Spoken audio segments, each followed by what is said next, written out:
Obviously, those employees are busy, and that's driven by the capital improvement program, and it is more cost effective to have this work done by staff rather than consultants. Not that we don't use consultants, because we do, because we have more than what our staff can do currently.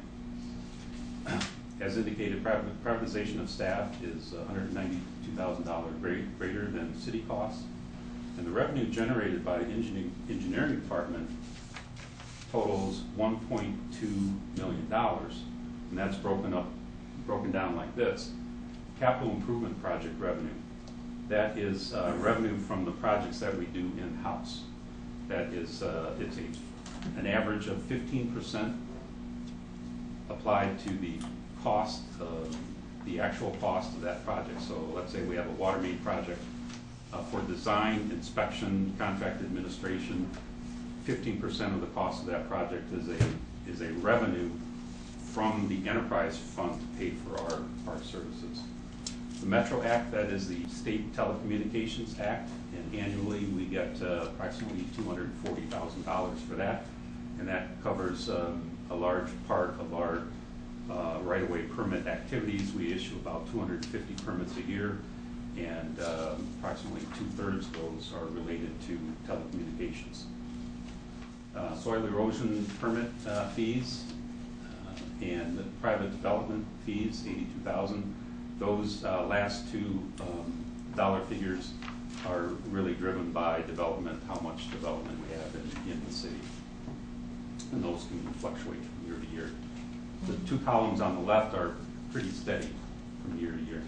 And it's, again, driven by the capital improvement program. Be happy to answer any questions.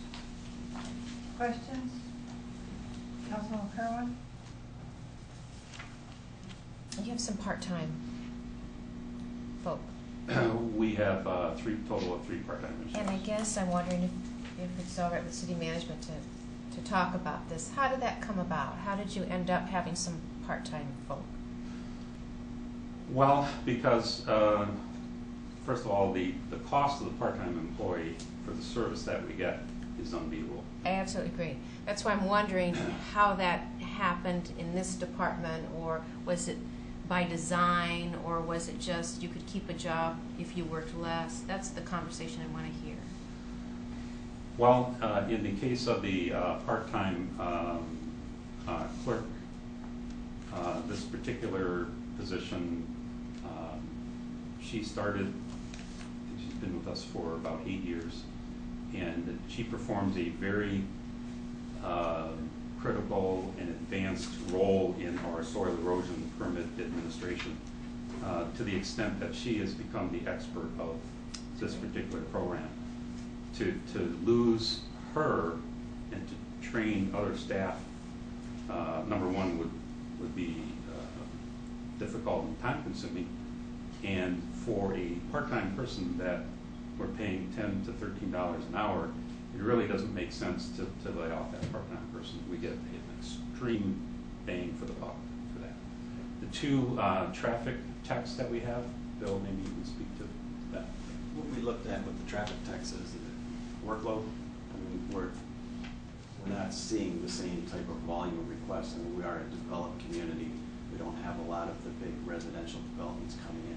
So we're not getting a lot of requests. So the reduction in their work hours, and by having them each work 3 days with 1 day of overlap, they can communicate with each other, tell if they need somebody to do something on a project they're working on.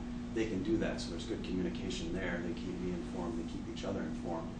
But it better reflected on what they had duties available to them. I didn't have an overwhelming amount of private development reviews. We're getting some site plan, but the majority of those are change of use. I mean, somebody wants to use a commercial site for something else, for gymnastics or something like that. There's really nothing for traffic to look at. We still get the request for stop signs and those types of things, but those can be done by either one. If we have a request on a major road, typically they both go out together, and that will be done like on a Wednesday, because we don't want one of them in a road by themselves. We want somebody protecting them with their vehicle. So it's really more commensurate with their workload, that based on what we're getting right now, and both were agreeable to do it. impressive. And then the second, Before you go to the next question, Mr. Miller wanted to You add know, something? don't we also have the environmental specialist, which Yeah, she the dropped. position was Right. terminated? And then when we looked at utilizing a consultant, it became very clear that a part-time employee would be just more financially positive for the city. We save not only do we save money, but we save money with a part-time position as opposed to having a consultant do that same work. well, then the second thing, and this is, you've talked about the really high skilled workers that you have, and you've cut the department by about half. What I'm wondering is the sense of the morale among your group, because they really are doing a lot very well. Could you speak to that? Candidly speak to it. It's somewhat better now. 6 months ago, it was not real good. Well, then this is a good night. Yeah. Because our budget is done, it's set, and they're safe for one more year. Mhm. But 6 months ago, when everything was in turmoil, and the morale really suffered quite a bit. And if I may, I think the issue of feeling safe for 1 year, if council concurs with our assessment that we now have the optimum mix of consultants and city personnel, given that we have a $100 million rolling capital improvement projects, and we don't want to go below that because then you're going to go into life issues at that point. Given that, we'll essentially, for the next several years, have an engineering department with the current people that are on board because we have proven that this is the optimum way to go. Now, they've got to do a good job to keep their good job, but we're essentially finished with the engineering department. It's not as though we had a hypothetical assumptions that I'm making. We have physical contracts in place for work, so we didn't have to bid this work. We just had to plug in the capital project costs that we have and use their rates that are contractually, embedded with us for those 5 firms. So we know exactly what they would charge us if we laid off more people and privatized. It would cost us almost $200,000 more for the same work. Councilman Beltrame? Which brings me to a question more for you, John, than for you guys. And first, though, I do want to make a comment. I love that you charge other people for the GIS guy. Because it's like what all the rest of us do. Right. If you're going to use the service, you need to pay for it. And if those other 3 departments are going to use it, Show it. then they need to put their money where their use is. So I really do appreciate that model. But what you said, if this is the optimum mix, then my question is, absent any changes in consultant rates or major changes in development issues, we have a standing policy of not filling jobs at this point. But if this is the optimum mix and someone retires or whatever, in these departments as they are looked at for their efficiencies, will those jobs be replaced? Yes, there's 2 parts to your question. The first part is we have a standing policy not to replace jobs that are slated for layoff. Mm-hmm. And so secondly, now that we have our optimum level after we essentially cut this department by 50%, there are no more positions, given our $100 million capital programming in the foreseeable future, slated for layoffs, so that if we were unfortunate and either Steve or Bill left us, we'd have to replace them because we pay a consultant more money to do their work. Well, and that was my question, unless consultant rates go down significantly or development goes down further, but since 70% of that workload is the capital improvement project, it shouldn't, so not only those people are safe for not only a year, but the foreseeable future, those jobs are safe, is what That's you're correct. saying. And each opening position, any department, we have our efficiencies committee, which they have, the department head has to come and present their case on whether to fill that position. or not, and the committee looks at it and decides to. But also with our 3-year budget, and the way we have our capital projects lined out for the next 5 years, actually 6 years,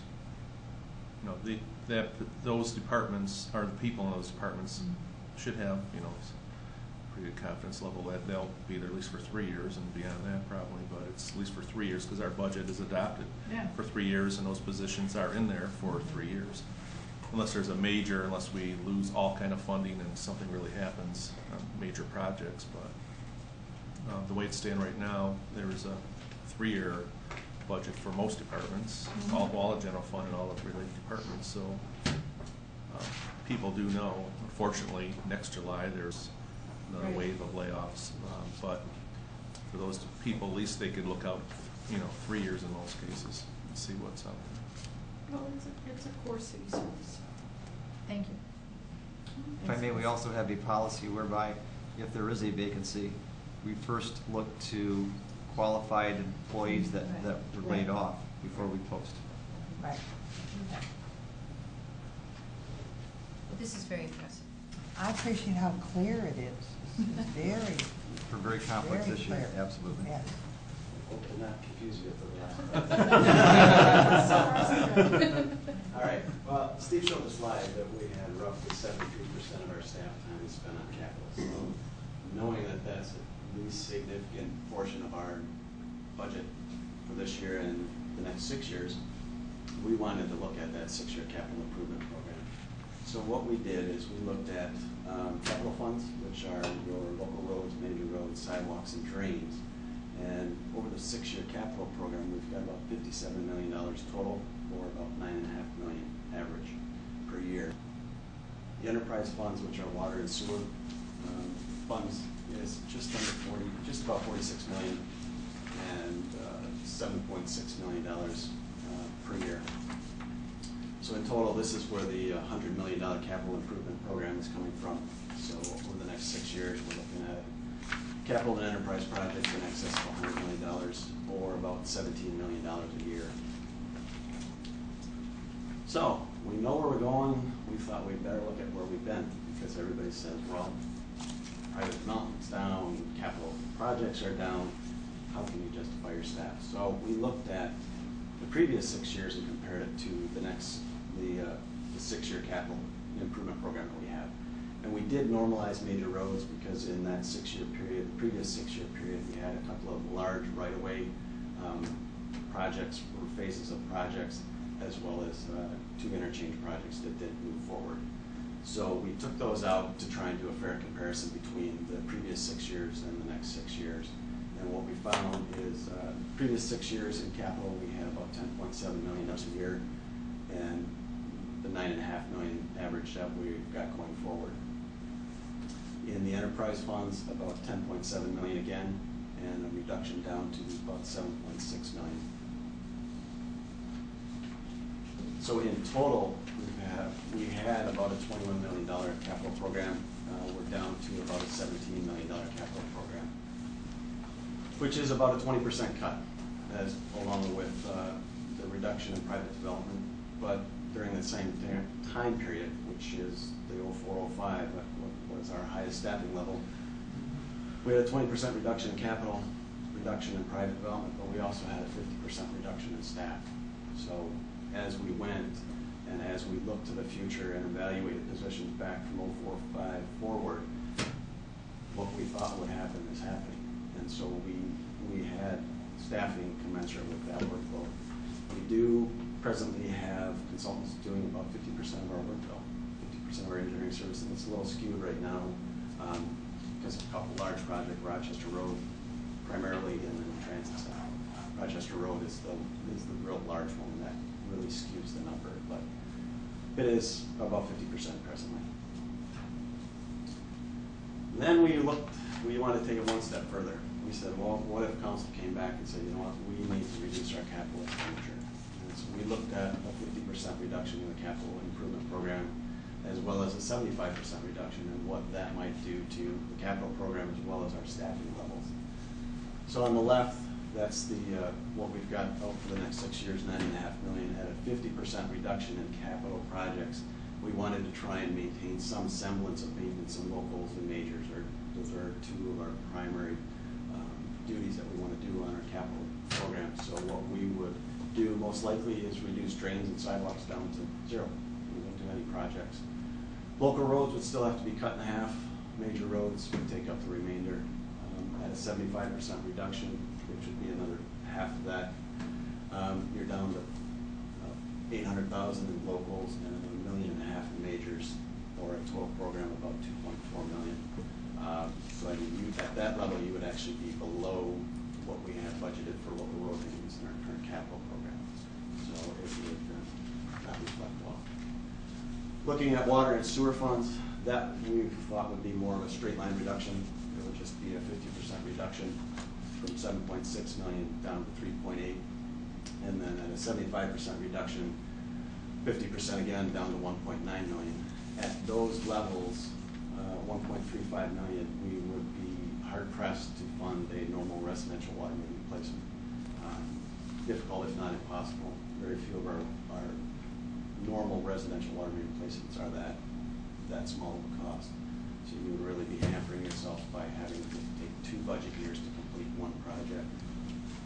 And so in the end, what we had on the left, the $100 million program, is our hybrid department that we currently operate with 13 staff members plus our current consultants. At a 50% reduction, we would have little need for consultants at all. It would be primarily the 13 staff members that we have that would do the majority of the work. At a 75% reduction, there would be little need for almost any of us. We would probably all be gone. And there would be some core staff left, as well as primarily consultants would be doing almost everything. And Steve's going to talk a little bit. We wouldn't recommend the 50% or the 75% reduction in the capital. And Steve's going to touch on that. This is a maintenance graph, maintenance cost graph that was developed by the Federal Highway Administration, and it really it's designed applies to road maintenance, but it really could apply to anything that you have to maintain. And when you maintain roads, it starts out in very good condition. It deteriorates over time. 75% of the service life of that road deteriorates to an acceptable limit, and that's a 40% drop in quality. And it's in that blue curve areas where you want to do a preventative maintenance or preservation project, such as crack sealing or slab replacement, or maybe some minor base repair work. If you don't do that, then the quality starts dropping very rapidly, and that rapid drop is a 40% drop in only 12% of its service lifetime. Now this graph can apply to anything. It can apply to water main or a sewer or even your car. And the point is that you need to do maintenance on all of these things, or it's going to cost you more later to do the work that needs to be done to bring it up to an acceptable level. And so for every dollar of renovation cost that's spent in the upper above the dotted line will cost you $4 to $5 if delayed. So the point is, if you cut capital, it takes you longer to do the work that's required for preventative maintenance, and your overall condition of your infrastructure goes down, and eventually it goes down so far that it becomes very, very difficult to bring it back up when it goes below a fair condition limit. So in summary, engineering has always been a hybrid department for design, for construction engineering, for inspection, and for testing. And at our current staff level, which has been reduced 50% since 2004, 2005, we believe we are at an optimum number of staff. It's more efficient, cost efficient to maintain current staff level than to further privatize, as I explained. Now, even if the capital improvement program is reduced 50%, that means we would most likely do almost all of the work in-house, except for some projects that might require some expertise that we don't have, and certainly for testing because we don't have our own in-house testing. And reductions in the capital program will cost the city more money in the future. And that, by that, I mean that it'll cost more money because as the condition of the infrastructure continues to decline, it will cost more to bring it up to a good level. Okay. I have a question on, it's on page 17, but it's actually 2 slides of the 6-year comparison of capital funds and enterprise funds. Yeah. And in the sewer fund and water fund, I see that we're going to be down from where we were previously. Yeah. But still, that's acceptable levels for keeping our system up to acceptable levels. Yeah, and really what that is we sewered, I think most of you here when we did Charnwood, which Right. was the largest area with septics left in the city. So that was a huge chunk of sewer money. So what we've got left is just the small little infill pieces that we're picking away at as we're to the point now where we need to pick up right away to do these things. And so we're picking them up as we go. So we don't have those big areas to do anymore. The water main we've done, I think you've seen budget time, we've done kind of a mix of the large projects, the Park and Commonweal's, the 16-inch water main projects, where we've tried to mix the large commercial type projects with a couple of residential projects, and so we've made a big dent in it. And where you see that is in water main breaks. We don't experience a lot of water main breaks in Troy, not to jinx it. But if you're here in the winter in the city of Detroit, I mean, somebody's out of water for 3 days, and when you have to do that, you spend a ton of money. I mean, it's an emergency, and you have to get that water back on. So not having that situation where we do spend a lot of time maintaining our infrastructure, and we've done a huge chunk of water main projects over the last probably 8-10 years, and we're making good progress. And so we've still got some more to do in the future, but it's not at the volume that we had in the past.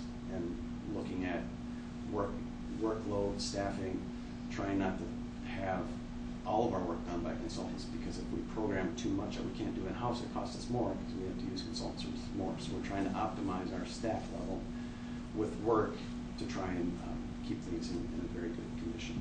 Okay, and also on that same page, the comparison, 6-year comparison between in the two comparisons, local roads will be up slightly and major roads down. Is that because there's more need now to do things in local roads and less need in majors? No, really, I mean, we did normalize that number. And right. If you look at that slide, drains stayed the same, sidewalks went down slightly. Right. Local roads went up. Council Yeah, essentially threw more money at local roads. Right. Because there is a need. And Yeah. that's one of the things we went through at budget time. Right. There is a need, and council said, you know what, we want to do that. That's something for our residents. People live on these streets, people drive into the city. One of the first things they notice, they don't see the water main or the sewer underground, they see the condition of the road. And so that is it's not only good for our infrastructure, it's good for our economy in the city. I mean, good roads bring in business, bring in residents. People like to drive on good roads. The drop in major roads is primarily because after Rochester Road, we don't have any large widening and reconstruction projects probably till 2015 or so. We've got future phases on 2 miles on John R., a mile on Livernois. The next phase of Rochester, and the county has phases on DeQuinder, as well as a couple miles on Livernois.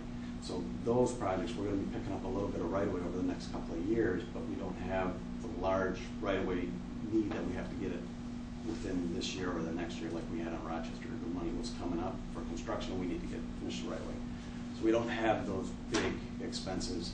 We don't have the imminent construction phase. Right now, with the way the funding works on the federal end, we go through Oakland County, our funding committee, and we're funded through 2014 right now.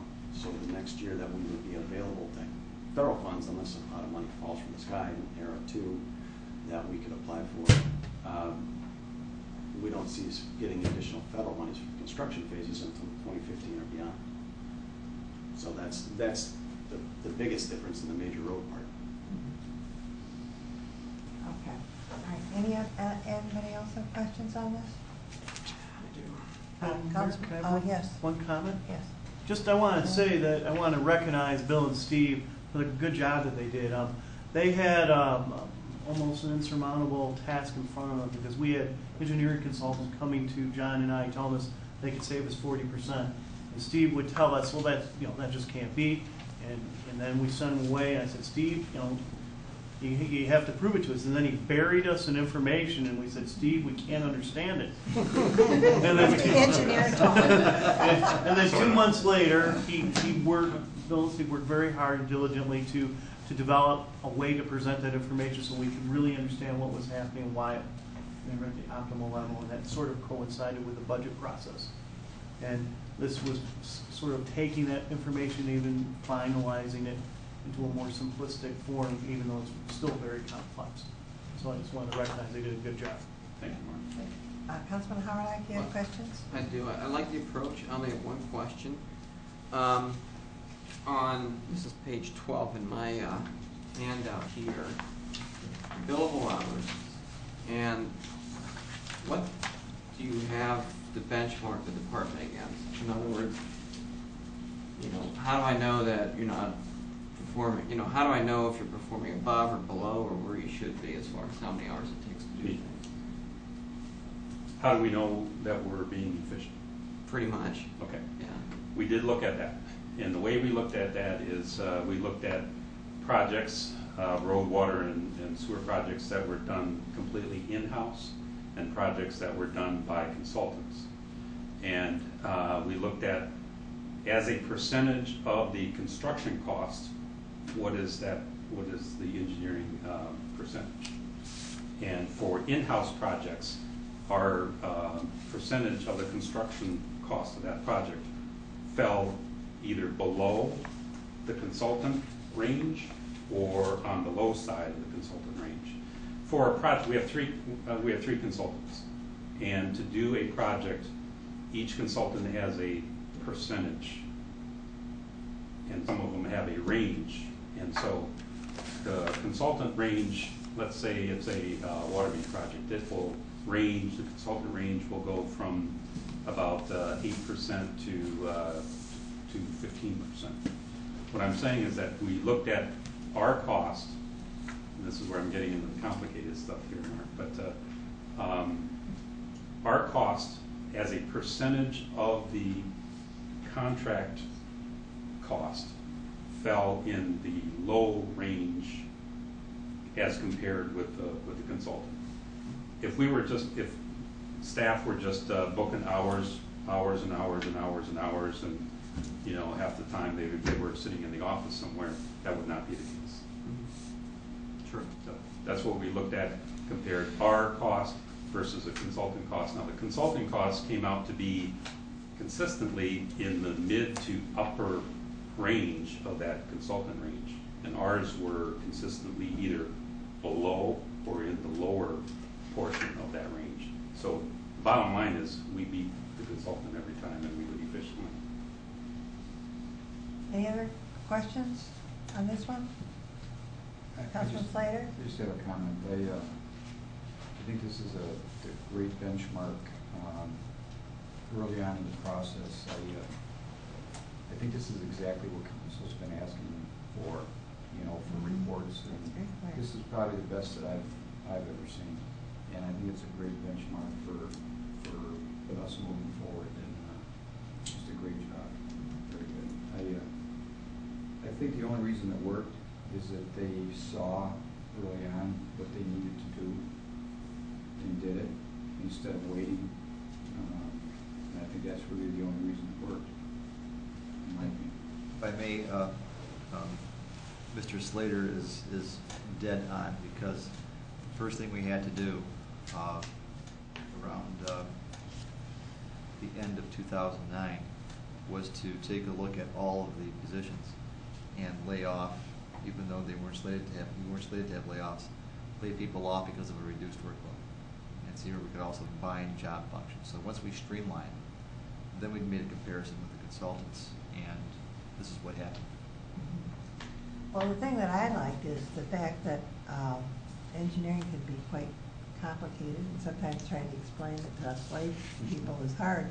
And so the fact that they could take that complicated information, as you said, Mr. Miller, and put it into a form which is easily understandable, I think is an accomplishment. And also to, but it goes to the skills of the engineers who are used to looking at things and comparing it and making sure that the exactness of the figures are there in projects, you know, that we've done. So, yes, this really is a benchmark for other departments, so. And other communities. Yes. Yeah.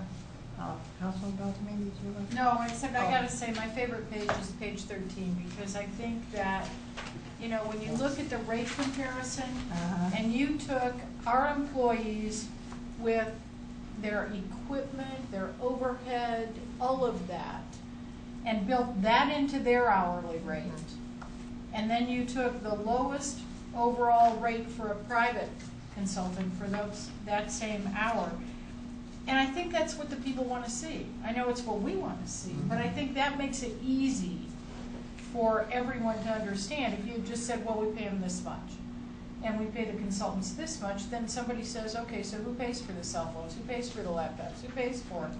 But you included all of that. So it really is what we have to pay these guys and what we have to pay those guys.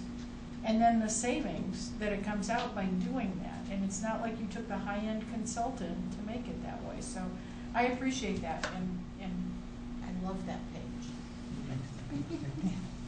I think it is so important that it's validated.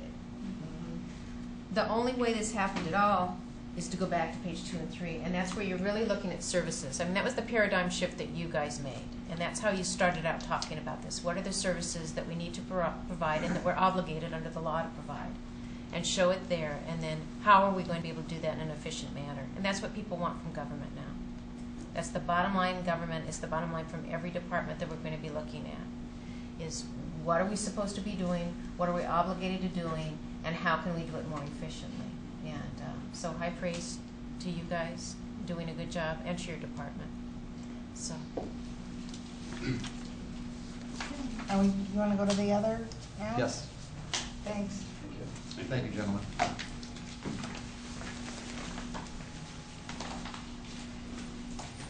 We're going to zoning. Yes. Okay. Can you Yes, this start would be- on that, and I want to tell Bill who to do. Okay? Sure, Go but ahead. I spent most of my time with Bill and Steve, and so Mark Miller has this item with Dick Carlisle and Brent Sabadat. So go ahead, Mark. There was a question regarding, you know, where we're at in the process with the form-based code. And I don't know if city council members realize that both Brent Sabadat and I had attended form-based code training from the Form-Based Code Institute 101, 201, and 301. What we realize is that form-based codes are very complex, and also there really aren't that many out there. And a lot of times they're very, very prescriptive to require a certain historical situation in architecturally. So what I'm going to do now is pretty much turn the presentation over to Brent Sabadat, Acting Planning Director, who will summarize where we're at, and then Dick Carlisle will follow up and talk a little bit more detail about the schedule and where we're at in the overall process. Actually, it's reverse, Mark. I'm going to talk about the schedule. Oh, okay. Provide a little bit of background, All and right. briefly explain the concept of form-based codes. Then I'm going to hand it over to Dick to talk about the approach we're taking. So, Okay. right, got the order a little bit. I don't have a PowerPoint, but I have a prop. Yeah. Trump's PowerPoint any day. The City of Troy Master Plan was adopted in October of 2008. It was the first comprehensive rewrite of the master plan since 1965. It was long overdue. Unfortunately, now we have a zoning ordinance that's about 40 years old. It's in severe need for a rewrite as well, and it's going to take a significant effort to really give it the rewrite that it demands. So what we're doing is the city's undertaking a collaborative professional effort between the planning department and Carlisle Workman Associates, our planning consultants, to completely rewrite the zoning ordinance.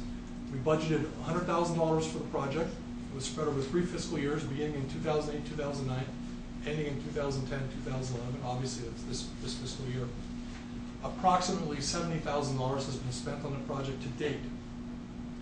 The project began with a kickoff meeting in November of 2008. There's been over 20 meetings that have been held with the Planning Commission to date to discuss this project, discuss the zoning ordinance project. The estimated date of completing the draft of the final article of the zoning ordinance is September of 2010. So we're approaching the finish line. We're about the 20-yard line. We're getting ready to punch the ball in. And Carlisle Workman Associates prepared a project schedule which shows the status of all the articles of the zoning ordinance that will be developing for the zoning ordinance. The zoning ordinance is going to be a hybrid of a conventional zoning ordinance and a form-based code. And what I'm going to do is I'm going to assume that there's some people either at the table, in the audience, or watching on TV that have no idea what a form-based code is. So this is the real simplistic description of what a form-based code is. Form-based codes are alternatives to conventional zoning ordinances. What a conventional zoning ordinance does, or a traditional zoning ordinance, or a Euclidean zoning ordinance, there's all kinds of different ways to describe them. They focus on regulation of land use and typically separation of land use. There's a kind of an underlying assumption that different land uses need to be separated. So that there's that kind of underlying assumption, and that's the type of ordinance that we have, is a conventional kind of traditional zoning ordinance. Form-based codes, just what it says, form-based codes focus on the actual form of the buildings. Now, this form includes the relationship between the building and the street and the sidewalk. It includes the size, the massing of buildings as it relates to one another, and also the scale, the design, and the type of streets that the buildings sit on. Form-based codes actually encourage, sometimes require, a mix of uses within the approved form of the building. Conventional zoning ordinances generally discourage, sometimes prohibit, mix of uses on the same site. So it's really the form-based code kind of turns around conventional zoning on its ear. And again, I want to stress, this is a hybrid approach that we're undertaking for the zoning ordinance. Most of the city will still be regulated by conventional zoning provisions. The largest zone in the city of Troy is our single-family residential zoning district, R1A, B, C, D, and E, the 5 one-family residential districts. One of the goals of the master plan was to protect these our single-family residential neighborhoods, and the best way to protect these neighborhoods, or one of the best ways, is to maintain the provisions that are on the books now. We intend to do that. And we are preparing form-based code provisions for 3 distinct areas in the city: Big Beaver Road, Maple Road, and the neighborhood nodes that are designated in the master plan. And with that, hopefully that was brief enough introduction. I'd like to hand it over to Dick Carlisle, who's going to talk about the approach we're taking in our developing our form-based code provisions. Thanks, Brent. I think when a lot of communities start this process, they don't have the basis established in their plans, and that in that manner they have to spend a lot of extra time really establishing that basis when they begin to develop their form-based codes. In this particular case, we weren't faced with that. We have an excellent basis of planning with the Big Beaver study and with the master plan and some other studies such as the student Maple Road study project. Obviously, some of the thoughts that were behind the futures group of citizens. I mean, we've had some really good background that I think provides a good basis for the zoning regulations in general that we're developing, and also more specifically about the form-based code provisions of the code. We began this effort in 2008, starting out thinking we could run a parallel effort of developing a standalone Big Beaver code and update the zoning ordinance at the same time, and we found out it was just redundant. It was redundant and impractical because there were so many things in the zoning code in general that needed to be updated that we would be writing two separate codes, and it would have been expensive, and as I said, inefficient, and we'd have to go back and try to refit these things at a later date. And we just decided that let's bite the bullet and let's just march our way through the zoning code. The schedule that you do see tonight is actually something we've been producing for some time for the Planning Commission, so that they were aware of where we were on every step. And the Planning Commission has been reviewing, I would say probably at this point, they've probably reviewed about 70% of the code that we have produced, and spent a lot of time talking about concepts and directions, and given us a lot of good information and direction in that particular regard. We also needed to have design standards in place. The Big Beaver Plan was excellent as a conceptual document, but one of the recommendations of the Big Beaver Plan was to hone in and provide design standards. And again, that was a fortunate occurrence that we were able to convince the DDA to fund that also, because that actually, the way that we have developed those design standards, and those are nearly complete. I think in about 3 weeks we're going to have that complete draft for a joint meeting of the Planning Commission and the DDA. But we developed those standards to provide the basis for the form-based code on Big Beaver, but we also developed it to be transferable to the other areas of the city where we are going to apply the form-based code. So that's been extremely useful work, and out of that we've been able to develop standards that are transferable to other parts of the city. We did research probably several dozen, or at least not several dozen, because several of those don't exist, but probably more than a dozen, if not 20, form-based codes from around the country. And it's very interesting because of the range of how these are written and the range of simplicity and or complexity. I spent quite a bit of time researching the city of Denver's form-based code, to the point where I needed Steve Van Dett and Bill Hutery to explain some of it to me. It was so complicated, frankly, so complicated that we needed, it certainly, I find it to be a very difficult code to try to understand. On the other hand, I found some very good examples of codes that have been done here in Michigan already, in the city of Birmingham, the Triangle District. Some elements of form-based zoning have been incorporated in Grand Rapids Code, which I think they did it very well. And I wouldn't really characterize it as a purist approach. I'd characterize it as a very pragmatic approach, but I found a lot of that very useful. But the point of it is that I found that there were not a lot of codes that were applicable to a situation like the city of Troy, which is predominantly built out, and what we are looking at here is infill and redevelopment. And so consequently, this code really has to be reflective of those kind of conditions. So, based on some of the best examples that we could find, coupled with some of our own experience, what we've done is really develop an approach that we think will be highly relevant to the city of Troy. And I'm actually pretty excited about this, because there are going to be some unique elements about this. And I really do believe that they're going to be more relevant to the circumstances that we're facing here in the city of Troy in terms of development, redevelopment, and infill. Predominantly the areas that we're looking at are Big Beaver, Maple Road, and the neighborhood nodes that we identified in the master plan. The Planning Commission may decide to extend that to some other areas, but one of the things I want you to be aware of is even in the other zoning districts, there are going to be significant reform in all the other zoning districts. And there will be some form-influenced standards in even some of our other districts if we do not go, full bore on a form-based code for some of these areas. We did consult with a national expert in this particular regard, Kevin Klinkenberg. We had him in here for a few days to really help assess this situation. Kevin has taught this, coursework around the country. He advised us to at least to refine it and confine it in the very beginning, because he said there are certain areas where you certainly want to concentrate this kind of development in, and then there are other areas where you don't want to completely dilute your code by trying to apply it in too many areas. So that's kind of the approach that we've tried to hone it in. But the thing that we've been trying to the thing that we have been basing this code is really on two significant factors, which is different than most form-based codes. And those two significant factors are site context and building form. Obviously, building form is one of the building blocks of form-based code, but site context in most cases is not. And that's where we have a real critical difference here in the city of Troy.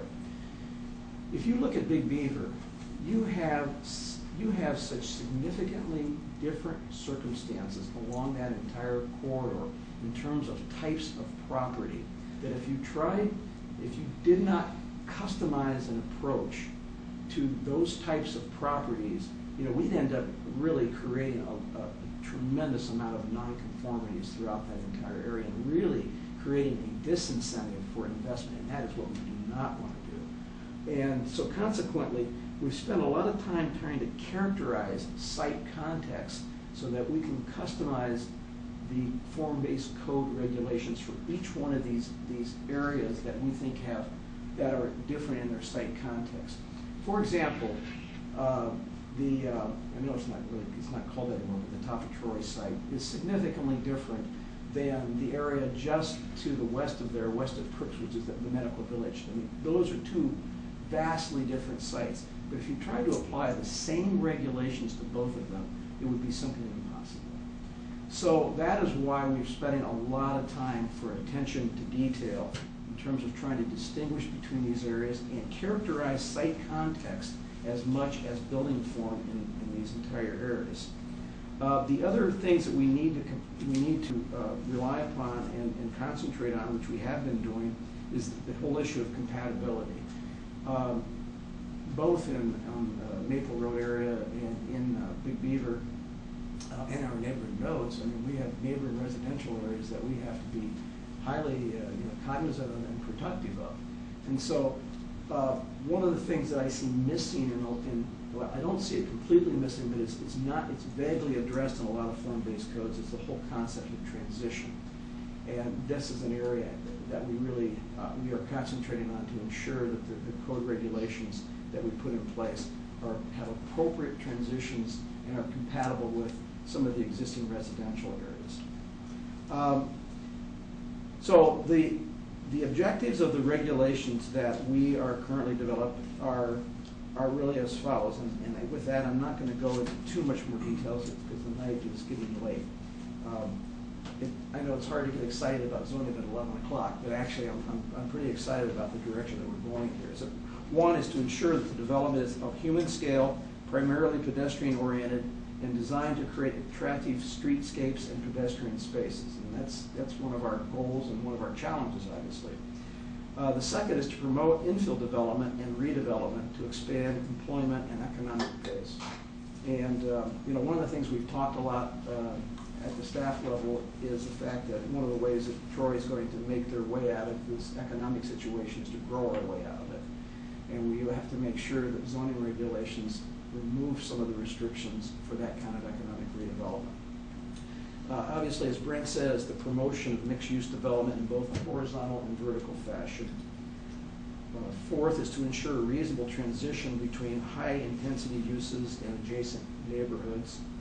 And five is to improve mobility options and reduce the need for on-site parking by encouraging alternative means of transportation. So these are five of the basic purposes that we're trying to create. We will be producing a draft by, the complete draft of the ordinance will be done by September, but we will be producing a draft of the form-based code probably by the first part of August for the beginning of the Planning Commission's review. I think that, pardon me? That's in 2 weeks. Yes, I know. Okay. First part, I didn't say the first of August. Before part of August? Because I've drafted probably about 50% of it as it is right now. So the Planning Commission will be spending a great deal of time focusing on this, but I also think that we really are going to need to spend some time with council on this because there's going to be a relative degree of complexity in terms of applying these regulations. It's going to be significantly different than the way we've done it before. A lot of information is going to be provided in tabular or matrix type of form with more graphics. Uses are going to be characterized by use groups. I hope I'm not giving Mrs. Bloom a heart attack right now. But the uses will be characterized more in the form of use groups. So in other words, as Brent was saying, use is de-emphasized while not being, not considered. But the idea is to create compatible groups of uses that are less pigeonholed than some of our conventional zoning regulations. And then to develop building placement standards that emphasize bringing buildings closer to the street, reducing the emphasis, de-emphasizing the view of parking, increasing the streetscape and the public view of what we call the public realm as you see it from the street view. And those are essentially how the standards are all structured. But as I said, there will be some degree of complexity in things in terms of really understanding at the beginning. But I think once people get used to it, it'll actually turn out to be somewhat of an easier form to understand. So I know I've said a lot here in a few minutes, but I wanted to try to be. I was interested in something you said. You said other form-based codes didn't really have transitions in theirs in other cities, but we need it in ours, and I agree we do. Yeah. Why don't they have it? Did they just start it all over? Or? Well, let me say this. And there's a concept that is infused in a lot of these codes, but it's frankly not done very well in terms of what they call transect zoning. In other words, where they try to create these different zones of intensity. I don't think that it translates extremely well in most of the codes that I've written. And I think that we need, particularly, and I think part of the reason is that most of the codes that I have reviewed are not designed for existing developed situations. Right. Most of them are for more greenfield type of circumstances. And I think that is, and in that circumstance, probably the issue of transition is probably between existing neighborhoods is less important because there aren't any existing neighborhoods. Right. Okay. That's why we have to concentrate on this more heavily because we are in a built-out situation, and while we certainly anticipate that there will be areas along the fringes that will ultimately be redeveloped, we have to ensure that the people that are there now are not damaged by more intense development that we anticipate along places like Big Beaver Road. I don't see the same kind of problem happening so much on Maple, but some of that could occur also. Yeah, that's a good explanation. Did somebody have a question, Councilman Kern? The document, when finished, will be available online and easily. Would you talk about that a little bit? When you anticipate the rollout of that? Certainly. Well, the entire draft, once we have a complete draft, it will be online. It'll be user-friendly for someone who would be looking at that. Oh, absolutely. I'm sorry. Yes. And we intend, again, to produce the document so that it is more user-friendly online, so that there are hyperlinks incorporated in the document so that, for example, when you see a term, you click on that, it takes you to the definition. You see a section number, you click on that, it'll take you to that section reference. So indeed, it's intended to be. One of the other interesting and I think really important things about it being more of a web-friendly or web-based tool is the fact that you can use more color too. And it's a lot of the graphics that are incorporated, that will be incorporated, frankly, in other parts of the ordinance, will be a lot more clear because there'll be color introduced into the document, especially when you're looking at the form-based code, because when we're looking at the different areas, being able to color code them and then key them in to a table of the regulations is going to be a lot clearer to people. Mr. Miller, I saw you signaling. Yeah, I just wanted to make a comment about the program we're going to use. It's being done in InDesign, which is by Adobe, and we will have licenses in the planning department, and we'll be able to do amendments in-house. So it's just Dick's firm, instead of creating a proprietary program, they're just using a product by Adobe, so it's our product when we're done, and we can amend it in-house. Just a couple of other things to add. If you use the ordinance today, there's a number of illustrations that are just kind of inserted, just kind of thrown into the document. And we're gonna, the illustrations are gonna be appropriately inserted or embedded in the document, very usable. We're gonna actually have a table of contents, gas, you know, amazing. That's gonna help the usability. As Dick indicated, charts, tables, graphs, matrices, these very simple tools that help really make it more understandable, more usable. And also I want to say that in general, the ordinance is going to be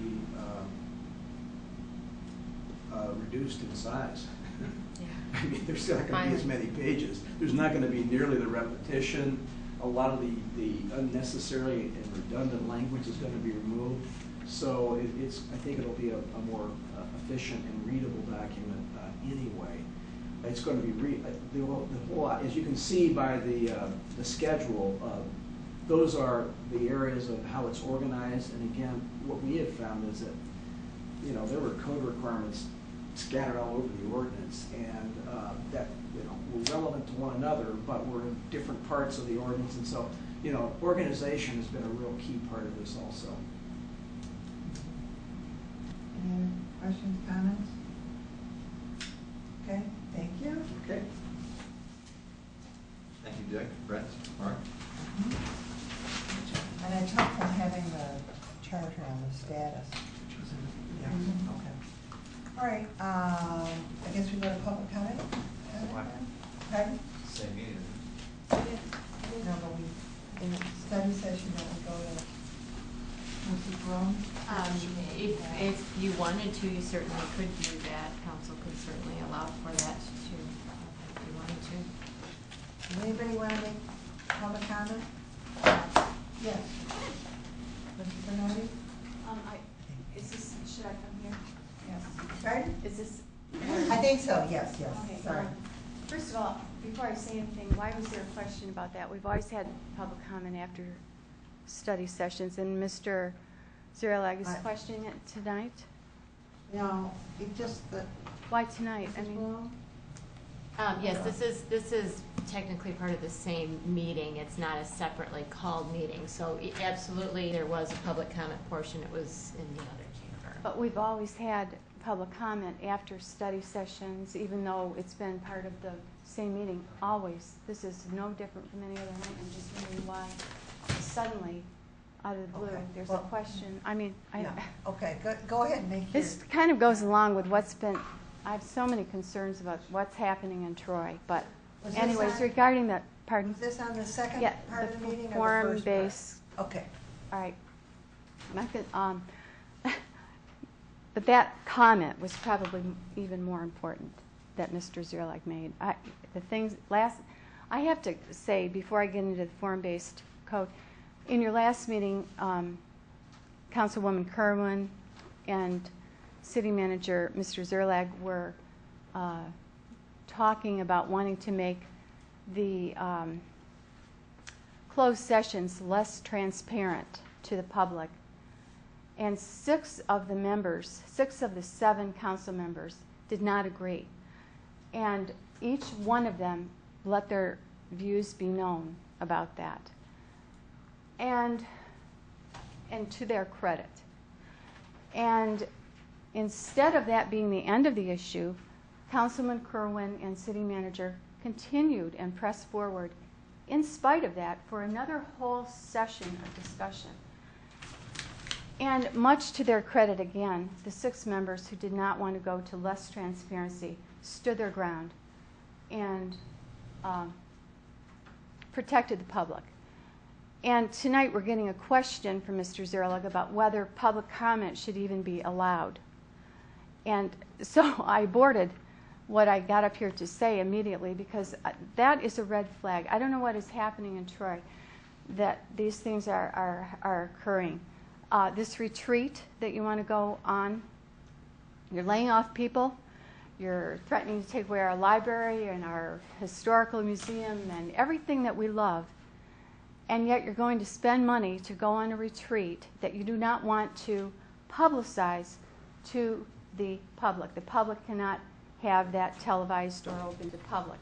So, you know, you're trying, and I know what those treats are about. I remember the last one with Lou Bender Group, and City Manager Zerlag was city manager at that time, and the same process started then. You know, not publicized. It was during Christmas vacation. It was maybe, well, I shouldn't say not publicized. There was a little sign in Public Hall that where, you know, none of the residents go to about it. And I showed up, and if looks could kill from the city manager, I wouldn't be here talking today, because I guess I wasn't supposed to be there, because the public was not welcome. It was not publicized, really, just minimally, the most minimal publication that you could do. So, you know, it's pretty clear these things are dangerous, and we have a few people on council who are protecting the public, and my hat is off to them, and I commend them every time I comment to the council. But I beg you all to withstand against the members of council and or city administration when they start to question the public input, when they start to question whether public should speak, and when they say that they don't want their meetings publicized. You're going to spend our tax money on this little retreat the stated goal is to have a teamwork and team building. You know what? The public did not vote you in here to do that. You know, we're not interested in team building and teamwork and kumbaya and everybody. I do not want my council members that I voted for or didn't vote for to come to council and their main concern be how they're viewed by their other council member.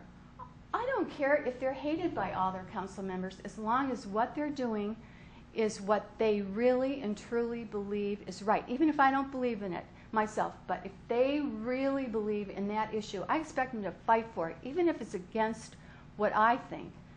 I don't care what the other person on council thinks about them. And no one in this city cares about that either. But you're going to spend our money to have a retreat to build this kumbaya relationship that we don't need, and it's counterproductive to the Democratic and Republican type of government that we have. So I'm sorry, but that comment from Mr. Zerlag really got me off track, and I would like to talk about foreign-based. I've been watching the clock, though. I'm sorry, but the time. Another example. I'm sorry. I have to go by the rules. I'm sorry. Could I say one sentence what I'm concerned? I like the forum-based coding, but my concern is the neighborhood nodes. Okay. And I'd like to say more about that later. Okay, thank you. Your Honor, Yes. if I may, Yes. I'm going to respond to that for clarification. I'm not trying to stifle public comment. You asked if there's persons in the audience. I said, why? Because this is a continuation of a regular meeting. You already, by resolution, established where persons in the audience speaks. Mr. Howrelak would like speeches by the public the way it used to be, essentially after every item. The majority of council did not want to do that. If you want to go back to that, that's fine with me. We can modify our rules and procedures at this time. We've always done it when we've had special meetings. Okay. Anybody else? Okay. When adjournment then?